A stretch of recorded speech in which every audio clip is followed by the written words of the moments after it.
আপনি কোনোভাবে এক্সপেক্ট করেছিলেন কিনা যে বাংলাদেশ জিততে পারে? 196 is a pretty decent total. এই টোটাল চেস করে লাহোরে আসলে এর আগে কেউ জেতেনি, সো হাইয়েস্ট টোটাল চেস করে পাকিস্তান গতকালকে জিতেছে। আপনি যখন ওপেনিং পেয়ারে 110 রানের জুটি করবেন, সেটা আবার 11 ওভার পেরোবার আগেই, তখন আপনি নিশ্চয়ই টি-20 ফরম্যাটে আপনি আশাবাদী হবেন যে ম্যাচটা জেতা উচিত। তো সেই ক্ষেত্রে সেটাও পসিবল হয়নি। বাংলাদেশ আগের দুটো ম্যাচে পরে ব্যাট করে হেরেছে, পাকিস্তান রানে জিতেছিল বড় ব্যবধানে। এই ম্যাচটা মনে হচ্ছিল যেহেতু বাংলাদেশ আগে ব্যাট করছে হয়তো বা তারা আপার হ্যান্ডে থাকবে। আনফর্চুনেটলি সেটা হয়নি, পাকিস্তান আসলে আউট প্লে করে দিয়েছে। মানে যেভাবে তারা খেলেছে, স্পেশালি মোহাম্মদ হারিস, তিনি যেই ইনিংসটা খেলেছেন প্রশংসা করাবেন, তবে তার প্রশংসার চেয়েও আসলে খানিকটা ভর্ৎসনাই করাবে বাংলাদেশের বোলাররা। দেখুন, আরব আমিরাতের সঙ্গে যখন খেলা হয়েছে, আরব আমিরাত বাংলাদেশের সঙ্গে 206 চেস করে ম্যাচ জিতে নিয়েছে। গতকালকে আবার আরেকটা ম্যাচে 197 চেস করে হেসে খেলে পাকিস্তান জিতে নিয়েছে। টানা সপ্তমবারের মতো বেস্ট টিস্যু পেপার ব্র্যান্ড হিসেবে স্বীকৃতি পেয়েছে বসুন্ধরা টিস্যু। এমন যখন ঘটনা বারবার ঘটতে থাকবে, তখন আপনার মনে প্রশ্ন অ্যারাইজ করবে যে হোয়াটস রং উইথ দেম। আমরা ম্যাচ সামারিটা দেখতে পাচ্ছি 196, সেখানে পারভেজ হোসেন ইমন চমৎকার একটা ইনিংস খেলেছেন, 66 রান করেছেন। তানজিদ তামিম আরেক ওপেনার 42 করেছিলেন। তাওহিদ হৃদয় 25 এবং লিটন দাস 22 রানে আউট হয়েছেন। মোহাম্মদ আব্বাস 2 উইকেট নিয়েছিলেন, হাসান আলী 2 উইকেট নিয়েছিলেন। ইন রিপ্লাই 3 উইকেট পরার পর পাকিস্তান জিতেছে ম্যাচটা, 7 উইকেটে জিতেছে এবং সঙ্গে 2 ওভার 4 বল বাকি ছিল। 107 রানের ইনিংস খেলেছেন মোহাম্মদ হারিস, সেঞ্চুরি করেছেন, নট আউট ছিলেন। আপনাকেও প্রশ্নটা করতে চাই মৌ, যে আসলে আপনি আশাবাদী ছিলেন কিনা সেটার চেয়ে বড় প্রশ্ন যে কি মানে স্টেট অফ মাইন্ড নিয়ে আপনি খেলাটা দেখতে বসেছেন যখন বাংলাদেশ আগের দুটো ম্যাচ হেরেছে, তৃতীয় ম্যাচে আসলে আপনার কি প্রত্যাশা ছিল? আরও কিভাবে হারা যায়, ওকে, আরও কিভাবে হারতে পারে বাংলাদেশ, সেটা দেখার জন্য আসলে বসা হয়েছিল। I am really sorry to say this, but দেখেন, প্রথম কথা হচ্ছে টসে হারাটা 3টা ম্যাচেই বাংলাদেশের জন্য কিছুটা হলেও ব্যাকফায়ার করেছে। কারণ আবার বাংলাদেশ হয়তো বা চিন্তা করতে পারতো যে ফাইন, দুটো ম্যাচেই টসে হেরে আগে মানে ব্যাট করেছে পাকিস্তান, পরে তাদেরকে চেস করার একটা রিস্ক নিতে হয়েছে। বাট মানে সেই শেষ ম্যাচে এসে পাকিস্তান আপনাদের মানে বাংলাদেশের সেই মনের ইচ্ছাটা হয়তো পূরণ করে দিয়েছে। আচ্ছা ঠিক আছে, দেখা যাক। পাকিস্তান এটাই বলেছে, আমরা নিজেরা নিজেদেরকে চ্যালেঞ্জ নিতে চেয়েছি। যে কোনো ম্যাচে কি হয়, অন্য টিম, অপোনেন্ট টিম আপনাকে চ্যালেঞ্জ দেয়, বাট পাকিস্তান কালকে বলছিল যে আমরা নিজেরাই নিজেকে চ্যালেঞ্জ দিতে চেয়েছি। যেহেতু সিরিজটা তারা জিতে নিয়েছে স্বাভাবিকভাবেই, সো তারা টসে জিতে চেস করার যে রিস্কটা সেটাও নিয়ে দেখতে চেয়েছে। এবং সেখানে দেখেন, আপনি বলতে পারেন যে বাংলাদেশ শুরুটা ভালো করেছে, সেখানে ইমন বা তামিমের কথা বলতে পারেন। বাট হ্যাঁ, পরের দিকে লিটন কিংবা জাকির সবারই আরও বেশি মানে এই রানটাকে আপনাকে 200+ নেওয়া একদম মানে ফরজ ছিল। এবং দেখেন, আমরা এই লাহোরের এই পিএসএল-এর ফাইনালেও দেখেছি, এখানে 201 রান চেস করে লাহোর জিতেছে পিএসএলটা। সো এই মাঠে হর হামেশা রান হচ্ছে, একদম রিসেন্ট আপনি পিএসএল-এ দেখেছেন এখানে যে রান হবে এটা খুবই স্বাভাবিক। সো বাংলাদেশের 196টা পাকিস্তানের বিপক্ষে সর্বোচ্চ টোটাল টি-20-তে, বাট এটাকে আসলে আহামরি করে দেখার কিছু নেই, কারণ এই মাঠে এই রানই অ্যাজ এক্সপেক্টেড।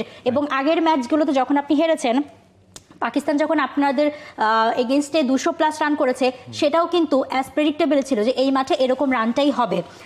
তবে সেটাকে কি করে ডিফেন্ড করতে হয় সেটা পাকিস্তানের বোলাররা দেখেছে। বাংলাদেশ কালকে যেটা আমরা বলি যে বোলাররা ম্যাচ জেতায়, বোলারদের থেকে বাংলাদেশের এক্সপেকটেশনটা বেশি থাকে তুলনামূলক, সেই কাজটা তারা করতে পারে। এটা একটা সিজনাল ব্যাপার হয়ে গেছে, একটা সিজনে ব্যাটাররা হাল ধরবে, আরেকটা সিজনে বোলাররা হাল ধরবে।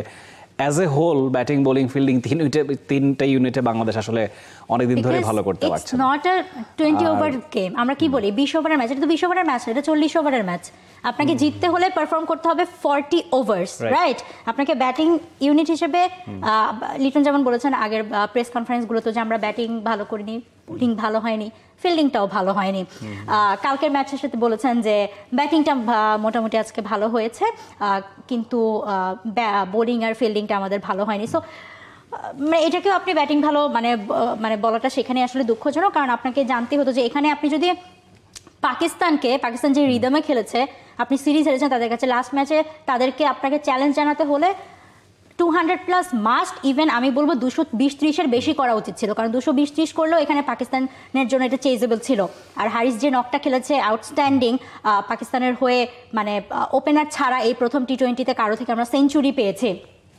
এবং দেখেন আগা সালমান অ্যাজ এ ক্যাপ্টেন বারবার এই কথাটা বলছিলেন যে ম্যাচ জেতা খুব গুরুত্বপূর্ণ, সেটা স্বাভাবিক, কিন্তু আমি চাই আমার প্লেয়ারদেরকে সুযোগ দিতে, আমি চাই তারা চ্যালেঞ্জ নিতে শিখুক, তারা সেই চ্যালেঞ্জটা অ্যাকসেপ্ট করে সেটাকে উতরাতে শিখুক। এবং অ্যাজ এ টিম পাকিস্তান চাচ্ছে ভালো করতে, এবং সামনের যে টি-20 বিশ্বকাপ আছে সেটাকে টার্গেট ধরে কিন্তু Pakistan এগুচ্ছে।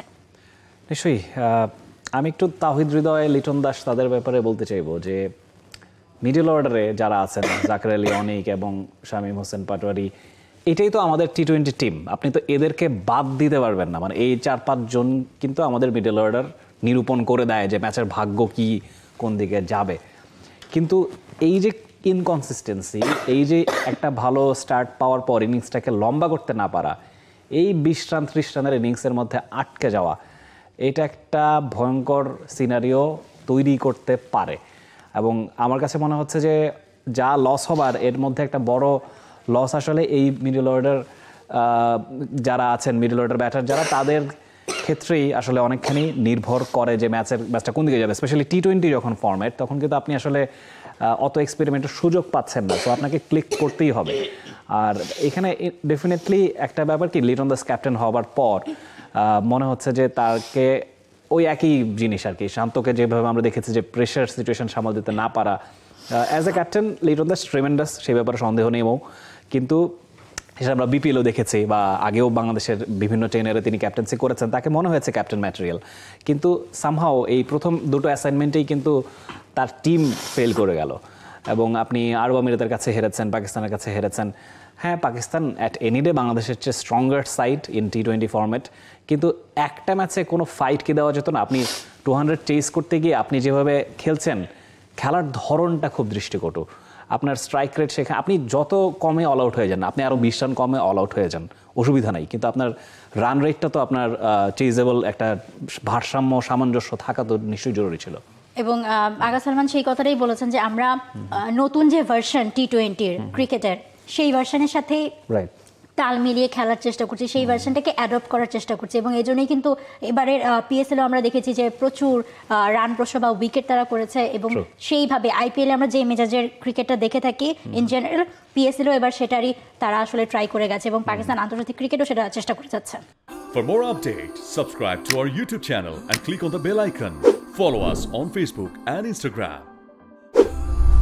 Download T-Sports app to enjoy exciting games and highlights. Visit tsports.com.